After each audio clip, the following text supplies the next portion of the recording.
Hello, I'm Tommy Hazouri, former mayor from 1987 to 1991, and now an at-large member, not district, it's Group 3. Hello, I'm Tommy Hazouri, former mayor of Jacksonville from 1987 to 1991. I'm also now a member of the City Council at large, Group 3 at large, and I'm happy to be here. And we're talking about the 50th anniversary of Consolidation. And what are your thoughts about this thing that happened in the late 60s? It's exciting. Having dealt with it on many levels of government in public service and having been involved coming out of college back in the late 60s as a white hat who supported consolidation, I tell you, as a former mayor, I wouldn't trade this form of government and locally for anything in the world. I mean, from being the most archaic government in the United States going into the most modern one. And you still have adjustments. You're always going to tweak. It's a living document, and but the one-stop aspect of it you couldn't beat, and I think that's very attractive. And it is interesting to note that Jacksonville and Duval County had a worse form of government than That's the archaic part. Than the traditional county and city, because we had a city commission, we had a budget commission. It goes on and on. City council. Yep. Mayor, commissioner. Right. So were you old enough to vote in 1967? No. I was old enough to, actually, yes, I did vote in '67. I'm sorry. You voted I wasn't yes? thinking, yes, On absolutely consolidation. yes. Yeah. Yeah, I was old enough to vote. I was trying to think. You don't realize it's been 50 years, Yeah. and a lot of people in Jacksonville, are new, 40%. And for those who were here, they remember, but those who don't, especially the young ones who are even born here, have no idea how significant consolidation is in Jacksonville versus the past. And that's one of the reasons for doing a 50th anniversary observance.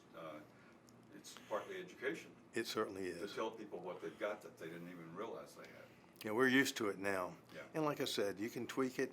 It's a living document. It's not the perfect form of government, nothing is, as far as the operation is concerned. But, the key to me is that it's a consolidated government, and I think our main mission is to continue to consolidate our people, much like one Jacksonville, one city, one Jacksonville. And I think that's what we're having to do.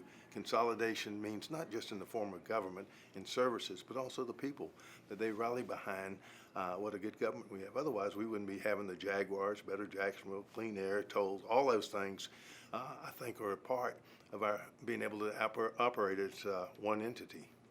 It is a little bit of speculation, I guess, but speculate about what Jacksonville would be like without consolidation.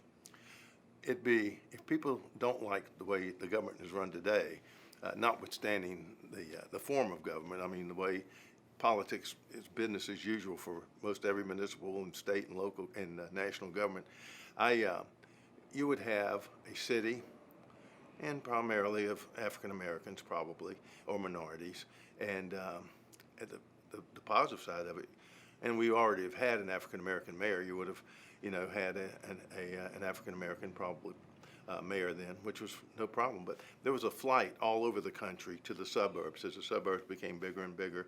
So what you would have is much duplication of services. You'd have a county commission, a city commission. You'd have one tax collector here, one tax collector there. You'd have a county clerk here, county clerk there, sheriff, one part of the county, head of the county patrol of the other, which is what we had. Multiple services, whether you're doing, repairing cars for the sheriff's or for the sheriff's office or the fire department, you're doing it somewhere else, other places. There's a lot of duplication was the key, and also you'd probably have as much corruption as you had back then. It was the kicker for getting us into having a new form of government. We had a number of indictments, as most people know, and that kind of eradicated as a result of consolidation. Plus, you had some really good people elected in the beginning that got us started. And, if you didn't have a good group of councilmen, mayor, and all the other public officials, I don't think we'd have a good foundation to build on for the next 50 years, and I'm happy with that. Well, the form of government, which is consolidation, is one thing, but then there's the people who are elected to run it, Exactly. which is another question. And that's what I was referring to. I think having a consolidated government gets you a better, more diverse population elected to office. That's not going to say that you're not going to have some people who may end up being corrupt or biased or what have you. And you have to minimize that. I think you don't have that in any form of government, whether it's on the national level, which I'm seeing now, or on a local level. And it's up to us to make sure that integrity, transparency, all the good things that we want in government take place, and that we keep an eye on each other, and we have checks and balances with the press. I like the press and the media and others, making sure that in our own ethics office that we're doing the right thing. You've seen government consolidation from various points of view. Yeah. You're a state legislator, a mayor, school board member, and now member of the city council. So you have kind of an advantage of seeing it from a variety of perspectives. I do. It's and you know, you gain a lot of institutional knowledge. When I'm on the council, I know people probably think, well, when I was mayor, I'd use that as a reference, or as a legislator.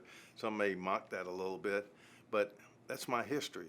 And if I've seen something before, I don't want to repeat it again. And to bring people back to say, well, we've done that and it didn't work, it's been very helpful to me. And I've tried to minimize saying I was this, I was that, or the other. And I don't want other people to think that. I want them to think that I'm bringing some knowledge, some leadership, and an understanding of where our government is and where the city is today and where we need to go. Working with the mayor, working with the council, working with all of our public officials, but above all, working to the people who elected me to office. Now, the school system operates somewhat independently. One of the things that people were upset about in the 60s was the school system was disaccredited. And that, we got that fixed. And maybe consolidation was a factor. But from the point of view of the school system interfacing with consolidation, what are your thoughts? Well, strange you mentioned that. I met with the new superintendent a couple of days ago, Dr. Green. I'm their liaison for the school board, and to kind of bring her up to date that we need more working relationship. We have a number of interlocal agreements with parks, playgrounds, libraries, and these interlocal agreements work well for the beaches and our urban service districts, as well as with the school system. And I told them we want to continue that. There's a lot of things we can do locally to help them as far as public works is concerned, traffic safety is concerned, which is a big issue, and with law enforcement, now that we're being dictated to. The problem with the school board, not our school board, all 67, is that they have very minimum amounts of ability to do a lot of things on their own, even though they're independent. The state dictates your money, most of it, and they dictate the policy, which to me transforms into disaster. We were built on our public education system. We were built on that foundation, and slowly but surely, even as a nation, they're eroding that, and we have to maintain that they have an independence, and our public education system is what got us here, and it's what's going to keep us going. And having had experience in local government as well as the state legislature, you would be in an interesting position to comment on something that is generally referred to as home rule, giving local government the power to do a lot of things without having to go on bended knee. That's to the exactly it.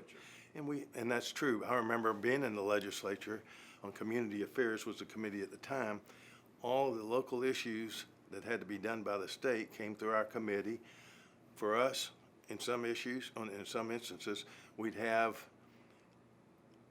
an exemption, unless, except for those counties who are consolidated or consolidated by the 1938 Constitution or what have you, to make sure we had to make sure that we took that language out as it applied to other counties and cities in the state, and that was a nice feeling. And I think it's minimized now. What we have to do with the legislature, we have charter revision that the legislature has to do in many instances, but the city council and referendum can take care any concerns that we may have. Like I said, it's something that you have to tweak, but home rule, we have 90% of it right here in Duval County. You run into a lot of people, I'm sure, who are clueless about consolidation. They've never known anything but consolidation. So it's kind of interesting for them to find out that it is kind of different. It is. I don't think anybody who hasn't been here or is born here, it's custom and usage. They've been here all their lives. They don't know what it would be like to have a number of municipalities here. We have it to an extent with the beaches in Baldwin, but we have a great relationship. They have their own police. They have their own fire in many instances. Our interlocal agreement covers most of the stuff, but our sheriff is the sheriff for the whole county. And we have a great working relationship with the urban service districts, and which is what they're called. But I think they're used to it. Much like I don't want to bring up tolls and the smell, they don't know. We probably wouldn't have been able to eradicate those things or have the Jaguars here or the better Jacksonville if we hadn't taken care of our basic fundamental needs that need to be addressed. And we couldn't have done nearly any of those things without consolidation. You can't address air quality outside of your city with somebody else, but we were able to do it countywide. We were able to do the tolls countywide, better Jacksonville countywide, the pension issue countywide. So why do you suppose other places haven't consolidated? Sibling rivalry, I think, is the big issue. Annexation is a good example. A lot of them don't want to annex because that'll make people give up their jobs. If there's one tax collector here, one tax collector there, and the other side of it is, we do have some. Nashville, Indianapolis, Dade County to an extent, Orlando to an extent, but not consolidated. But many places have considered it and failed to. I think basically it's again, I'll go back to sibling rivalry. I think no one wants to give up their jobs. No one wants to give up their power, their elected position, and that's what you have to do. And the reason that wasn't an overwhelming factor in Jacksonville was? I think those indictments transcended everything that we even ever thought about. It was a great victory for this city. It's something we could have been proud of. You had the basic arguments that it was more efficient, less wasteful, and so forth. That should have been the most important, but instead the indictments kicked us into really, that. Tipped the scales, I guess. And you were part of it. Yeah. As a editorial person on Channel 4. Well, all of that took place really before my time at Channel 4.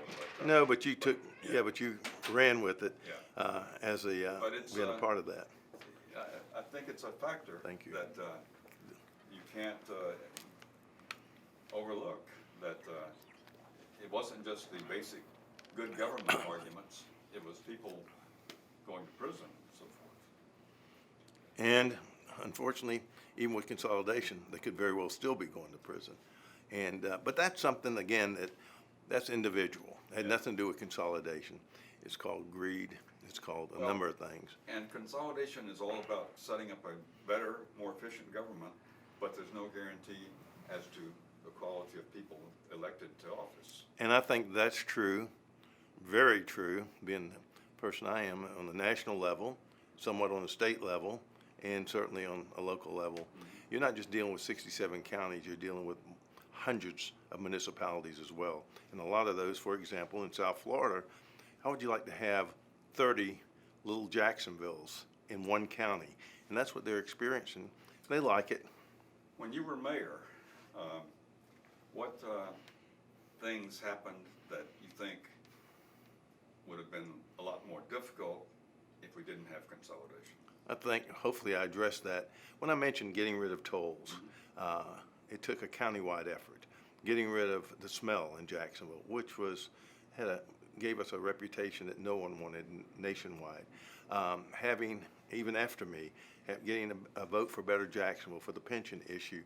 I think that, and getting the chamber, one chamber, helping you as a business community, and being able, when you speak about one thing, you're speaking to the whole county. When you're voting on one thing, the whole county is voting on it.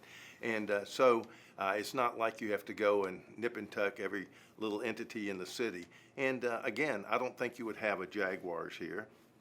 I don't think you'd have the businesses that we're getting, like Amazon and others, if they have to go out and knock on the beach's doors, each of the three mayors down there, or the mayor in Baldwin, or Jacksonville's mayor, and then go talk to, we have 19 councilmen, but by the time it gets to us, a lot of that hard work has been done through the business community, through the mayor's office.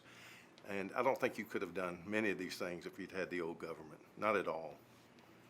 Is there anything, as you look back, that in terms of the way the government is structured, the design of consolidation, that you would like to have fixed?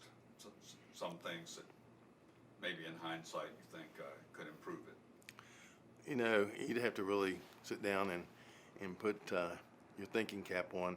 The biggest problem that I've seen over the years, even as mayor and throughout my life in doing the period of consolidation since we passed it, it's been those who want to erode that the one-stop issue, whether you're changing oil and, as you know, in a police car versus going to the private sector, whether you're picking up garbage, number of things that a lot of people, computer services, a number of individual things that they think that they can do better and cheaper. And, for the most part, I don't mind the privatization of issues or things, but for the most part, it doesn't really work. You can do it cheaper, you can do it more economically. It's just who's running the show. And it's about priorities.